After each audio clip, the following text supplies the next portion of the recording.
होए सुहागनी। सबसे बड़ी महत्वपूर्ण बात, आगे होए सुहागनी कराओ सबो दीदार। अब सोच लीजिए, इस एक पंक्ति को यदि हम आत्मसात कर लेंगे तो समझ लीजिए हमारे जीवन का एक बहुत बड़ा उद्देश्य पूरा होता है। हम सुंदर साथ को एक घुट्टी पिला दी गई है कि राज्य को देखा नहीं जा सकता, राज्य को पाया नहीं जा सकता। यहां चौपाई में क्या कहा जा रहा है? आगे होए सुहागनी कराओ सबू दीदार। महामती, तू सब सुंदर साथ का पथ प्रदर्शक बन, कराओ सबो दीदार। सब सुंदर साथ को परम धाम का दर्शन कराओ, मुझ युगल स्वरूप का दर्शन कराओ। एक बहुत बड़ी हस्ती है इस समय, उनसे सुंदर साथ ने पूछा कि महाराज जी, क्या राज्य को देखा जा सकता है? उन्होंने कहा कि जब मुझे दर्शन नहीं होता तो तुम्हें क्या दर्शन होगा, इसलिए तुम गृहस्थी हो, सेवा पूजा कर लो, 5 बार तारतम का पाठ कर लो, ये दर्शन वर्शन का चक्कर छोड़ो। उस श्रीमान जी ने संभवतः ये चौपाई नहीं पढ़ी होगी। राज्य क्या कह रहे हैं? आगे होई सुहागनी कराओ सबो दीदार। महामती, तू सबका अग्रगण्य बन, सबका पथ प्रदर्शक बन, क्योंकि अब मैं तेरे तन से लीला करने जा रहा हूँ, तुम्हारे तन से परम धाम की ब्रह्मवाणी का अवतरण करूंगा, और सभी सुहागनियों को तू मेरा दीदार करा। मेदी हत्या कर दई घर इमाम बताई राज, पहुंचे अर्श में राज में हंस मिलिया रूहें खुदा। क्या कहा है? हंसते हुए ब्रह्मात्माएं अपने प्रीतम से मिले, पहुंचे अर्श में राज में। यहीं बैठे बैठे हमें अपनी अंतर्देश से परम धाम में पहुंचना है। जैसे मोहम्मद के रूप में अक्षर की आत्मा पहुंचती है मेराज में बसरी सूरत के रूप में, मल की सूरत के रूप में श्यामा जी की आत्मा पहुंचती है, हकी सूरत के रूप में महामती की आत्मा परम धाम के 25 पक्षों का वर्णन करती है। वैसे ही सौभाग्य हर सुंदर साथ को मिलना है। अब आप सोचेंगे कि हमें जो चर्चने याद करते करते इतने साल गुजर जाते गए, आंखें बंद करते करते इतने साल गुजर जाते, हमको तो दिखता नहीं। कहीं ना कहीं देखने का तरीका भी तो हमारा गलत हो सकता है। एक लड़के को चोट लग गई थी, हॉस्पिटल में लंबे समय तक रहा। डॉक्टर को लगता था कि इसका पैर ठीक हो गया है, लेकिन उसको विश्वास ही नहीं था कि मेरा पैर ठीक हो गया है। डॉक्टर ने कहा कि देखो, तुम्हारा पैर बिल्कुल ठीक हो गया है, तुम चल सकते हो। कहा कि नहीं डॉक्टर साहब, मैं चल नहीं सकता, मैं लंगड़ा हूँ और मेरी नीयत है कि मुझे जीवन भर ऐसे ही रहना पड़ेगा। डॉक्टर ने सोचा कि नहीं, इसके भ्रम को तो दूर करना ही पड़ेगा। उसने एक नाटक किया, उसने कुछ जोश दिलाने वाला कार्य किया, ऐसा कि वो लड़का दौड़ पड़ा किसी चीज को लेने के लिए। जब दौड़ रहा था, अचानक डॉक्टर देख रहा था, उस बच्चे को याद आया कि अरे मैं तो लंगड़ा था, मैं तो चल नहीं सकता, दौड़ कैसे गया? डॉक्टर ने कहा कि अब तुम्हें विश्वास हुआ ना कि तुम बिल्कुल ठीक हो गए हो, तुम दौड़ सकते हो। हम सुंदर साथ भी क्या सोचते हैं कि हम गृहस्थी के जंजालों में फंसे हैं, हमें राज्य को देखने का अधिकार नहीं है। राज्य को देखने का अधिकार तो केवल उनको है जो घर द्वार छोड़ चुके हैं। ऐसा नहीं है, कोई बंधन नहीं है। आप घर छोड़े हैं या नहीं छोड़े हैं, ये शर्त नहीं है। शर्त यह है कि आपका हृदय कितना कोमल है, आपके हृदय में समर्पण कितना है, आपके हृदय में श्रद्धा कितनी है, आपके हृदय में राज्य के लिए कितना प्रेम है। इश्क, ईमान, गरीबी, शुक्र और सबर। अभी आपने उस बालक का प्रवचन सुना था। 5 चीजें हमारी अखंड संपदा है। राज्य ने क्या कहा है? लाओ प्यार, करो दीदार। प्रेम लाओ और राज्य का दर्शन करो। सीधी सादी बात है। अपने हृदय का प्रेम समर्पित कीजिए और राज्य का प्रत्यक्ष दर्शन पाइए। राज्य कहीं दूर नहीं बैठे हैं, आपकी आत्मा के धाम हृदय में बैठे हैं। अभी अप्रैल में शिविर लगा था चितवनी शिविर पन्ना जी में। मैंने जो समाधि तक पहुंचने की विशेष बात कही थी, वो बात मंचों से कहने की नहीं होती है, क्योंकि कोई भी गुरु, कोई भी परमहंस उस रस को उजागर नहीं करता है, पात्र देखकर ही किया जाता है। लेकिन मुझे एक रोग सा हो गया है कि मैं कोई गोपनीय से गोपनीय बात भी कह देता हूँ, छिपा नहीं पाता, लेकिन उसका कोई उपयोग भी नहीं करता है। तो ये बात कभी कभी मुझे भी लगती है, जैसे उत्सर भूमि में कितना भी अच्छा अन्न बोया जाए उगता नहीं है। मैं सोचता हूँ कि हो सकता है कोई तो लेगा, लेकिन जब मुझे थोड़ा सा अनुभव ऐसा लगता है, जब सुंदर साथ उस रहस्य की गरिमा नहीं समझता तो ये जरूर कष्टकारी होता है। हाँ, यदि मैं किसी ऐसे युग में होता तो मुझे अपने गुरुदेव का बहुत बड़ा दंड भोगना पड़ता, क्योंकि उन रहस्यों को क्यों उजागर किया है। जैसे उस चितवनी शिविर में मैंने आपको बताया था, मैंने सोचा कि YouTube से बात तो चली जाएगी, कोई भी पात्र होगा उसको ग्रहण कर लेगा, अपने जीवन का आधार बना लेगा। मैंने 3 चीजें रखी थी। मैं सारे सार तत्व को बहुत सरल शब्दों में बता रहा हूँ। जो भी सुंदर साथ उस मार्ग का अवलंबन करेगा, मैं कोई बड़ी हस्ती तो नहीं हूँ। जैसे मोहम्मद साहब ने क्या लिया था, मोहम्मद साहब ने अरब के लोगों से कहा था कि मैं ये गवाही देता हूँ, मैं जिम्मेदारी लेता हूँ कि क़यामत के समय अल्लाह का दीदार मैं सबको कराऊंगा। मैं तो ब्रह्मात्माओं की चरण धूलि भी नहीं हूँ, लेकिन वाणी के ज्ञान के आधार पर सतगुरु की छत्र छाया में बैठकर राज्य के चरण कमलों का आश्रय लेकर यह मैं जरूर कहता हूँ कि जो मैं वाणी के आधार पर कह रहा हूँ, सुंदर साथ इस प्रक्रिया पर चलेगा तो आज नहीं तो कल, नहीं तो शरीर छूटने से पहले राज्य का दर्शन अवश्य होगा। और जो उस कसौटी पर खड़ा होगा, राज्य की कृपा से किसी भी क्षण दर्शन हो सकता है। पहली चीज आपको क्या करनी है कि तन की साधना। आप देवचंद जी का प्रसंग आपने अभी तक में सुना है।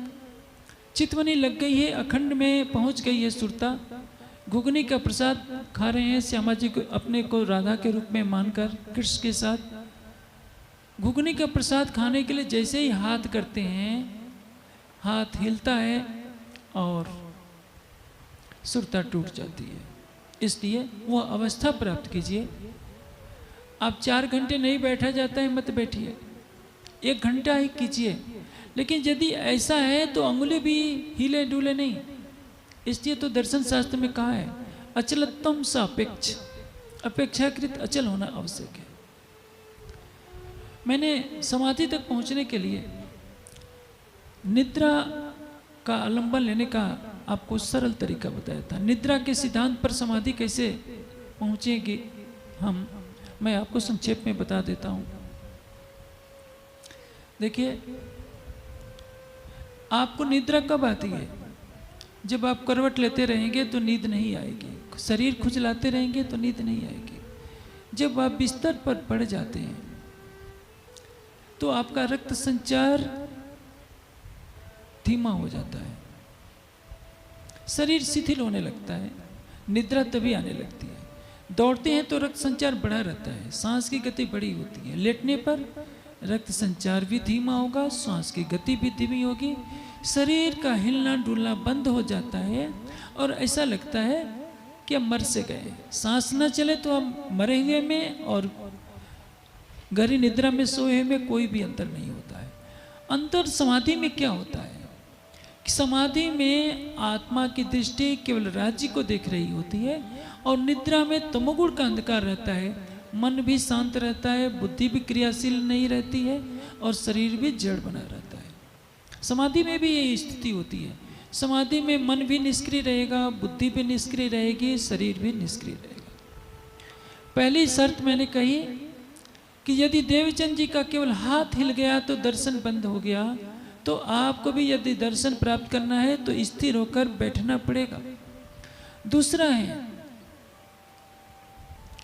मन की साधना, मन को प्रेम से भरिए, आप अपना हृदय राज्य को दीजिए। पहले तरह की साधना में क्या करना है, देखिए अभी तो मेरे पास आधे घंटे का समय है, यदि प्रसंग पूरा नहीं होगा तो रात्रि की चर्चा में इस विषय को ले लूँगा, किंतु मुझे लक्ष्य तक पहुँचने का सरलतम मार्ग सबको बताना जरूरी है, क्योंकि यदि इस समय नहीं बताया जाएगा तो बहुत देर हो चुकेगी और मैं सोचता हूँ सुंदर साथ जागने के प्रकाश से वंचित रह जाएगा। आपका मन क्या चाहता है? प्रेम चाहता है, शांति चाहता है, आनंद चाहता है। मन को पवित्र करने के लिए क्या करना पड़ेगा? जोग भाई सर्वे जीतिए तैयारी थी है प्रेमना पात्र,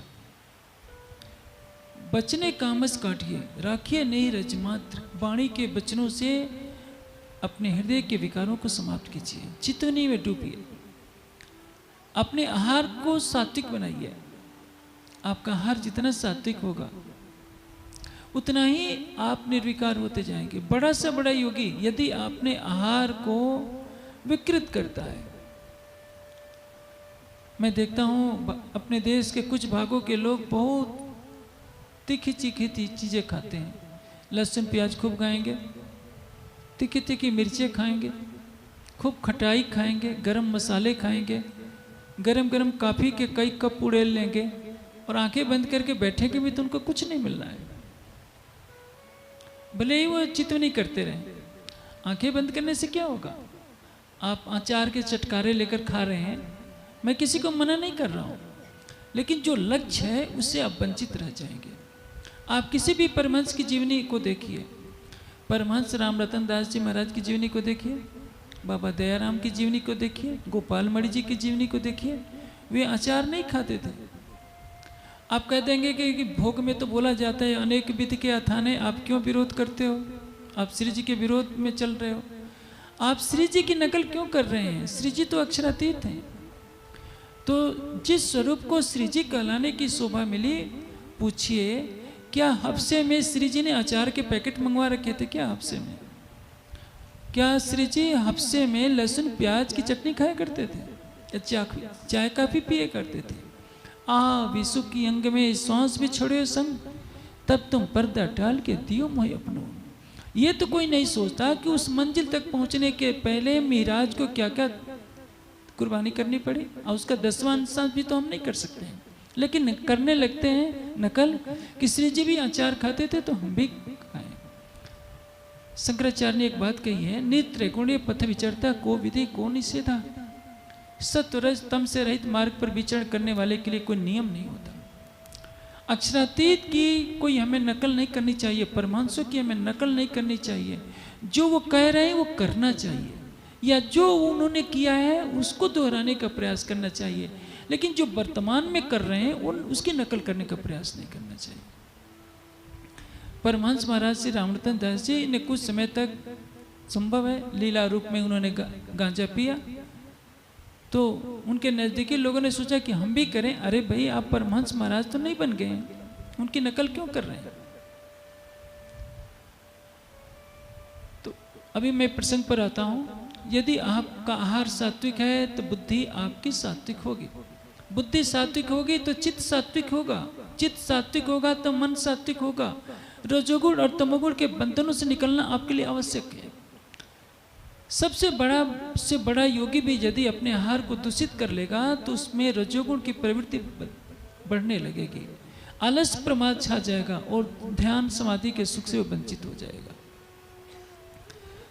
दूसरी जो साधना है, मन के स्तर की साधना है, जिसमें प्रेम पैदा हो, स्थिरता बनी रहे। निश्चित है मुझे तो ये बताने में मैं सक्षम नहीं हूँ कि लहसुन प्याज और मिर्च की चटनी का स्वाद कैसा होता होगा।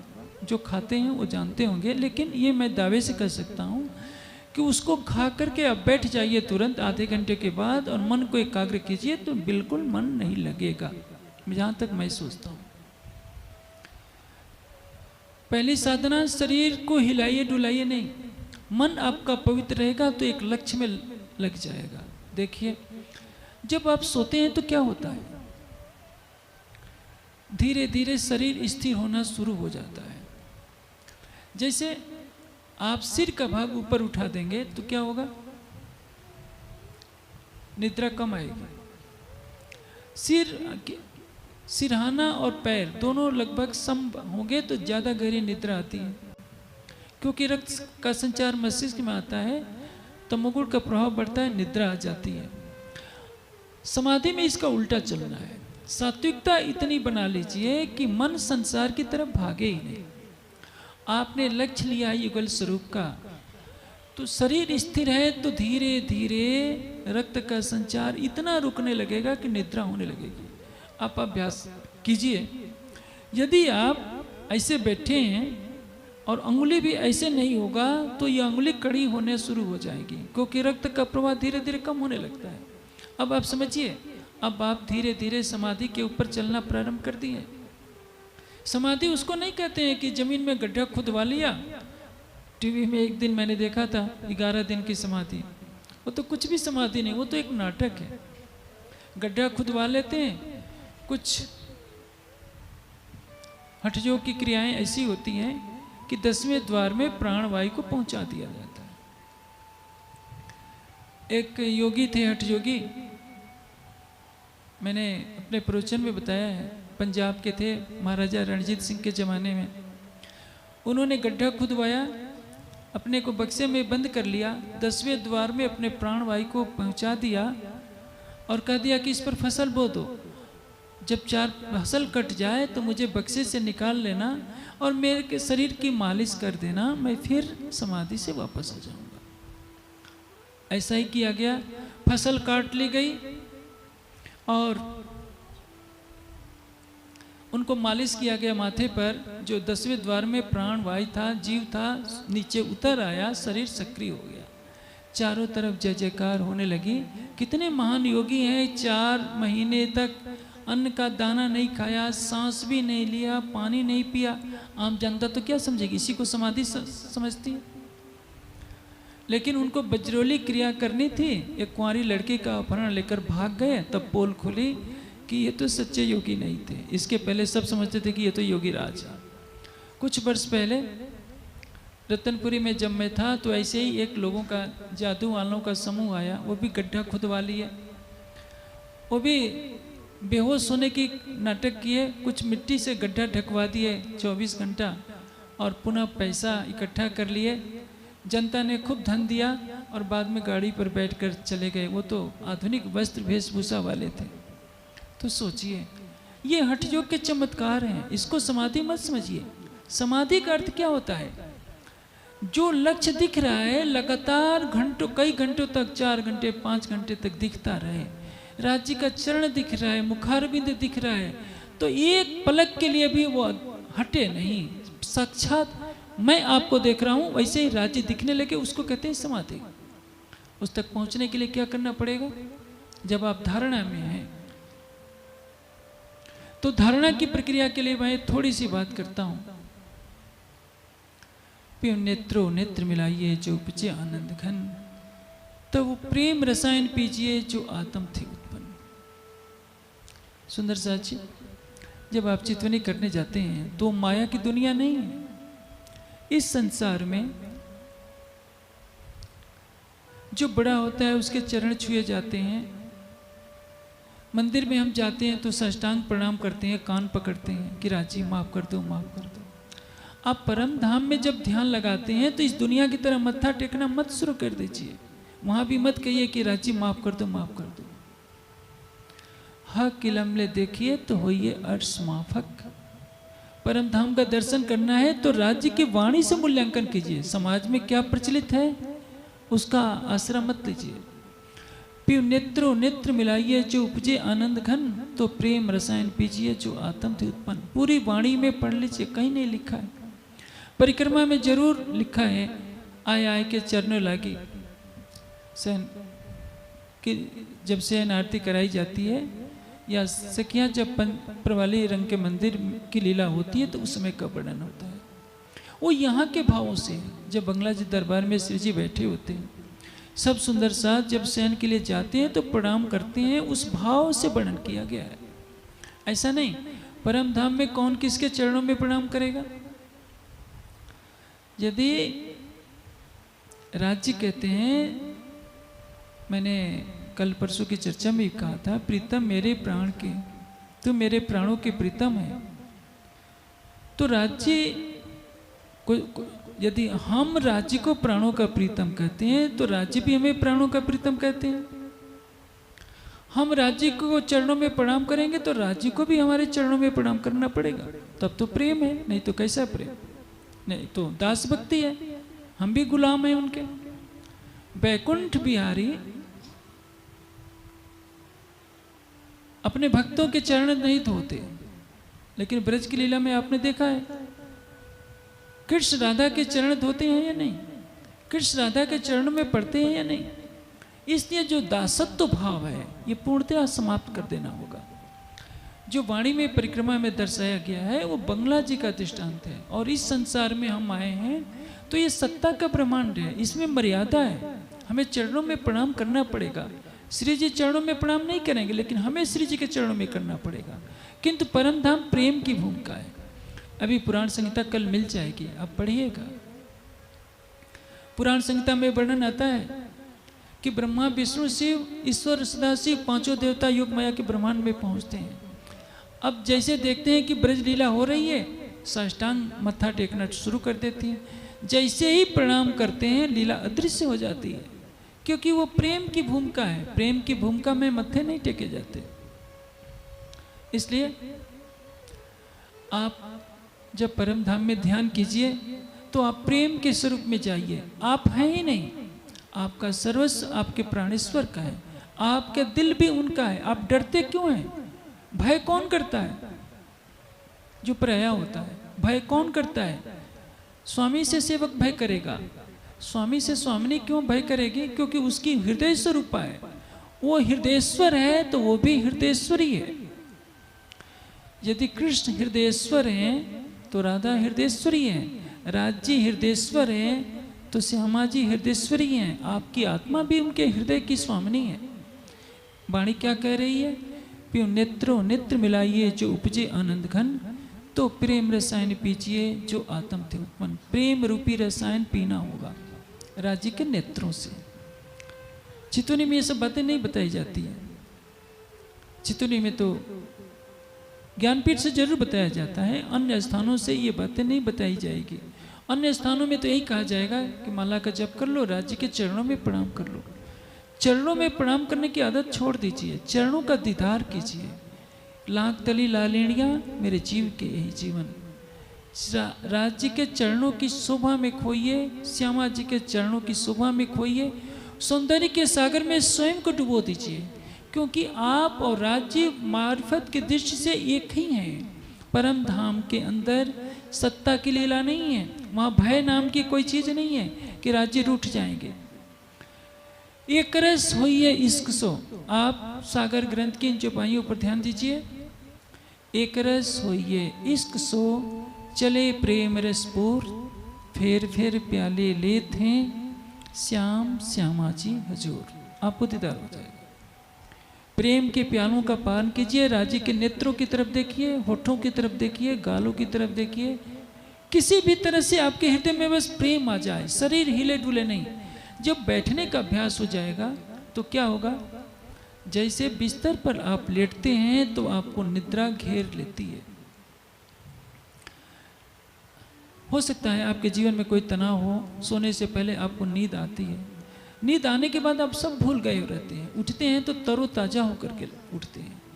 उसी तरह से यदि आपने शरीर को स्थिर करने की सिद्धि कर ली, मन को पवित्र बना लिया, सात्विक बना लिया, रजोगुण तमोगुण के संस्कार आपने सारे हटा लिए, राज्य की शोभा को बसाते बसाते अपना हृदय आपने इतना कोमल कर लिया कि आपको केवल राज्य के दीदार के अतिरिक्त कोई चाहत ही नहीं रह गई। सारे ब्रह्मांड का राज्य भी नहीं चाहिए आपको, पद प्रतिष्ठा भी नहीं चाहिए, केवल राज्य का प्रेम चाहिए। और राज्य के नेत्रों की तरफ देखने की आपने प्रवृत्ति बना ली तो होगा क्या? राज्य का प्रेम आपके हृदय में प्रवेश करेगा। आपने प्रकाश की चर्चा में सुना था नेह कर तू नैनों से चश्मे से कताए। नेत्रों से प्रेम करना है। प्रेम का सूत काटना है नेत्रों से, क्योंकि राज्य के नेत्रों से ही हम प्रेम पा सकते हैं। जिनका हृदय पवित्र हो चुका है, जो स्थिर बैठना सीख गए हैं, वे राज्य के नेत्रों की तरफ देखें। तो इसका मतलब ये नहीं है कि चरणों में देखने से काम नहीं होगा, चरणों में भी देखने से काम होगा। राज्य के हर अंग की महिमा बराबर है।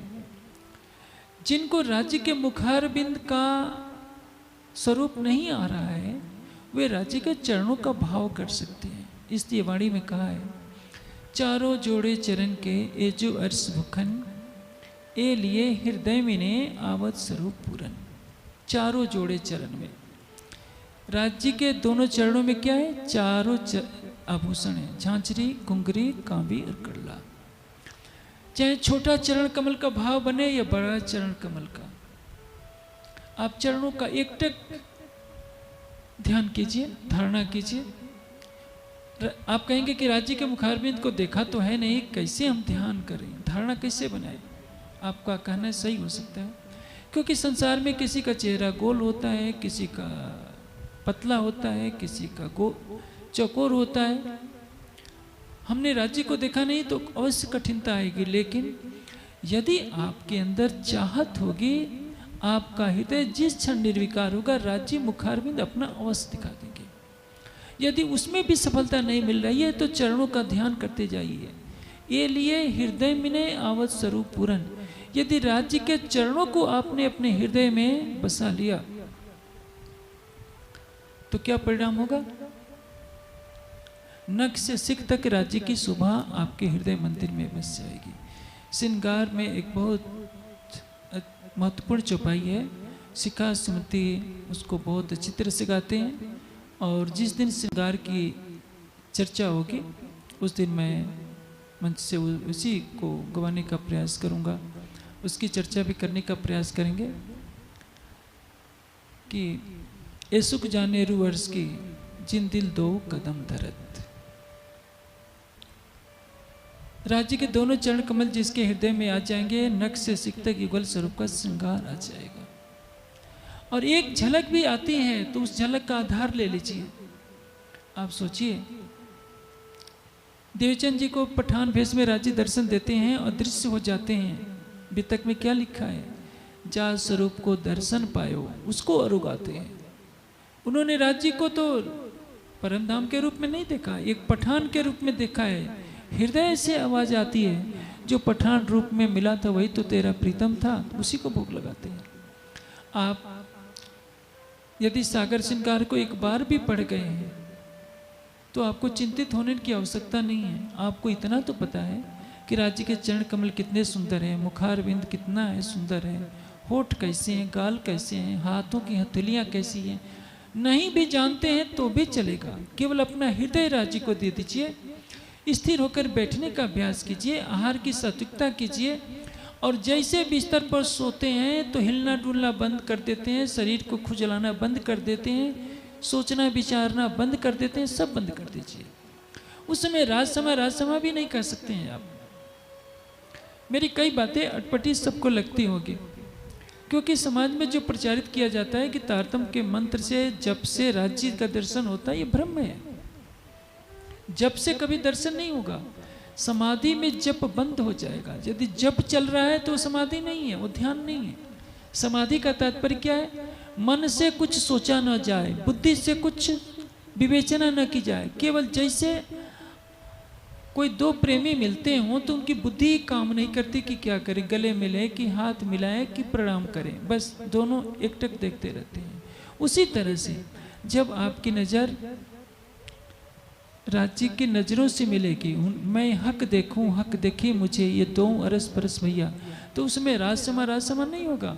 उस समय नहीं होगा श्री श्यामा जी वर्षते हैं सदा सुख के दाता। ये तो प्राइमरी की क्लास है, और हमारे समाज में झगड़े ही सारे चल रहे हैं प्राइमरी की क्लास के। वाणी क्या कहती है?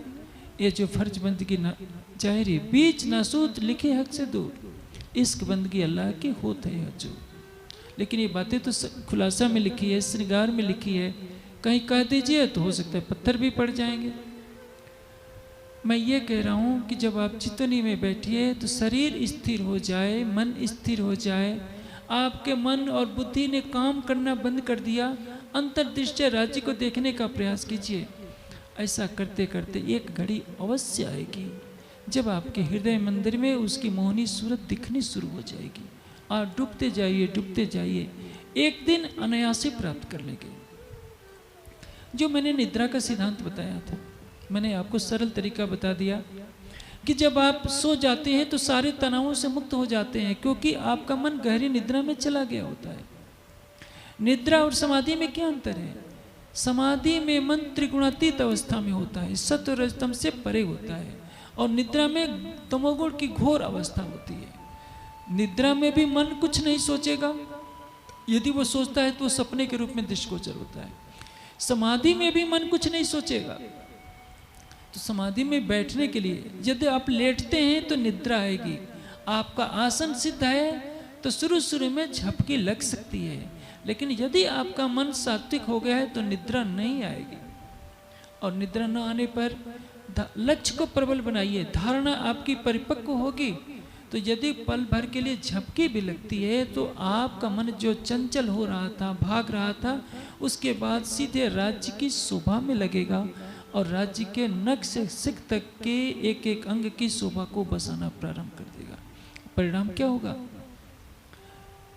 जो काम वर्षों का होता है वो कुछ महीनों में पूरा हो सकता है। चितवनी में पथ प्रदर्शक की बहुत बड़ी भूमिका होती है। आप किताबें बहुत पढ़ सकते हैं, विद्वान बढ़ सकते हैं, योग दर्शन पढ़ करके आप योगी नहीं बन सकते। आप कुछ साधनाएं कर सकते हैं। सही पथ प्रदर्शक मिलता है तो जो वर्षों का काम होता है वो महीनों में उसके निर्देशन में पूरा हो जाता है। जो भी समाधि तक पहुंचने का सरलतम मार्ग था मैंने सरल भाषा में कह दिया है।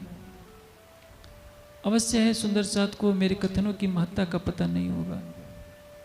हाँ, उनकी अंतरात्मा साक्षी स्वयं देगी जब इस मार्ग पर चलने का प्रयास करेंगे कि किस तरह से उस लक्ष्य तक पहुंचा जाता है।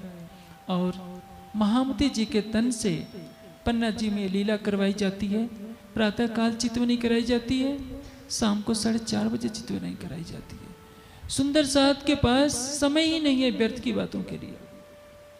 बैठे बातें करे बका अर्ज की तितभीस्त भई बैठक, दूनी बातें करे दूनी की आखिर दो जग। यदि हम राज्य से प्रेम करते हैं तो उठते बैठते सोते जागते हमारे हृदय में उनकी छवि रहनी चाहिए। रोम रोम में रम रहा पीव आशिक के अंग, इसके लिए ऐसा किया कोई हो गया एक रंग। आशिक के रोम रोम में उसका मासूक बसता है, उसके पास इतना समय नहीं है कि संसार के कीचड़ की वह चर्चा करके अपने मन में भी कीचड़ भर ले। इसलिए सब सुंदर साथ से मैं आग्रह करता हूँ कि जो मैंने समाधि का सरलतम मार्ग बताया, आप शरीर को स्थिर कीजिए, मन को स्थिरता प्रदान कीजिए सत्वगुण के द्वारा, और जैसे सोते हैं सारे विचारों से रहित अपने को कर लेते हैं, शरीर को स्थिर कर लेते हैं तो निद्रा अपने आप आ जाती है। उसी तरह से राज्य का लक्ष्य लेकर नख से सिख तक की श्रृंगार की धारणा लेकर जब शरीर को स्थिर करेंगे, मन को स्थिर करेंगे, तो नग आपको समाधि अवस्था अनायास प्राप्त हो जाएगी और राज्य श्यामा जी का नख से सिख तक श्रृंगार झलकने लगेगा। इसलिए जिस समाधि तक पहुंचने में अनेक जन्म संसिद्धि तो याद पराम गति, न जाने कितने जन्म बीत जाते हैं। बड़े बड़े योगी तो समाधियां लगाते सिद्धियां प्राप्त कर लेते हैं, हवा में उड़ने लगते हैं, एक साथ कई रूप धारण कर लेते हैं, मुर्दों को जिंदा करने लगते हैं। उनके चमत्कार को देखकर दुनिया जय जयकार करने लगती है। वो प्रतिष्ठा में ही फंस जाते हैं, आत्मदर्शन परमात्म दर्शन से वंचित हो जाते हैं। लेकिन महामती जी का आदेश है, महामती जी के लिए राज्य का आदेश है कि महामती आगे हो सुहागिनी कराओ सबो दीदार। हर सुहागिन को तुझे दर्शन कराने के लिए मैं आदेश दे रहा हूं।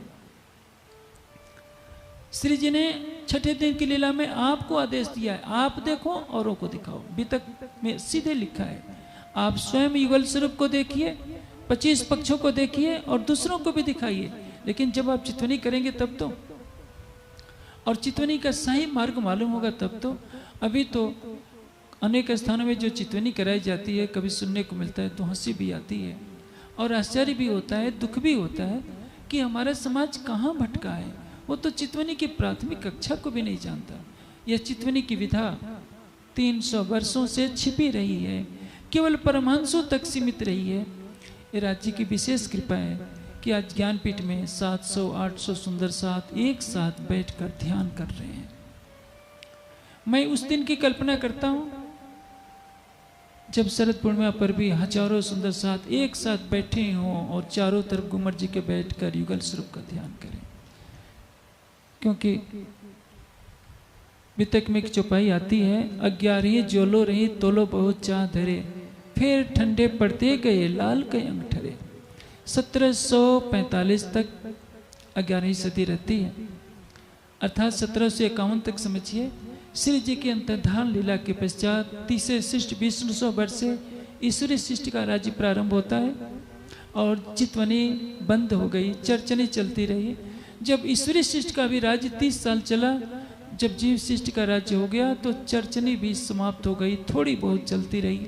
केवल परमहंस जो भी थे वो छिपकर केवल वो चितवनी में लगे रहे, अन्यथा सारा सुंदर साथ शरीयत के मार्ग पर चल पड़ा। वाणी क्या कहती है? लाल कहे अंग ठरे। अंग ठरने का तात्पर्य क्या? शीतलता इतनी हो गई कि नहीं, हमें चितवनी करनी नहीं है, हमें वाणी का चिंतन करना ही नहीं है। इसलिए चर्चा और चितवनी ये ब्रह्मसृष्टि का आधार है। 11 वर्ष की जो लीला हुई पन्ना जी में, उसमें केवल चर्चा और चितवनी का महत्व रहा। लेकिन समय का प्रवाह बदलता है। पिछले 300 वर्षों में ये प्रक्रिया ढपी रही है। राज्य की विशेष कृपा हुई है हम सुंदर साथ पर कि आज हमें चितवनी का मार्ग मिला है। और जो मैंने इस चौपाई को उद्धृत किया है, आगे हुई सुहागिनी कराऊं सबो दीदार, हमें इसको याद रखना है। श्री जी का आदेश है, मूल स्वरूप का आदेश होता है महामती के लिए कि तू सबका पथ प्रदर्शक बन, सबको परम धाम दिखाओ। श्री जी का आदेश है हम सब सुंदर साथ के लिए हम चितवनी करें, स्वयं देखें और सारे संसार के लिए रास्ता खोल दें कि अब ये जो सौभाग्य मिला है यह सौभाग्य दोबारा मिलने वाला नहीं है। यह ब्रह्मांड लय को प्राप्त हो जाएगा, नई सृष्टि बनेगी, उसमें नारायण और अक्षत तक का ज्ञान रहेगा, मूल मिलावे का ज्ञान नहीं रहेगा, युगल स्वरूप की शोभा श्रृंगार का कोई प्रसंग नहीं रहेगा। इसलिए ये जो समय मिला है अनमोल है, हमारा एक एक पल व्यर्थ में न जाए इसका हमें ध्यान रखना चाहिए। जिस तरह हम जीवित रहने के लिए सांस लेते हैं, उसी तरह अपनी आत्मा की जागृति के लिए अपने प्राणेश्वर को, युगल स्वरूप को दिल में बसाइए, क्योंकि वह आपका प्राणेश्वर है, आपका हृदयेश्वर है, अखिलेश्वर है। यदि आपने उसको नहीं बसाया तो आप जीती हुई बाजी हार जाएंगे। मैंने चितवनी की सबसे सरल विधि बता दी, जहाँ तक मैं समझता हूँ राज्य की कृपा से इससे सरल तरीका और कोई भी नहीं होगा। अब सुंदर साथ के लिए सुनहरा अवसर है, मैं देखता हूँ कौन कितना लाभ उठा पाता।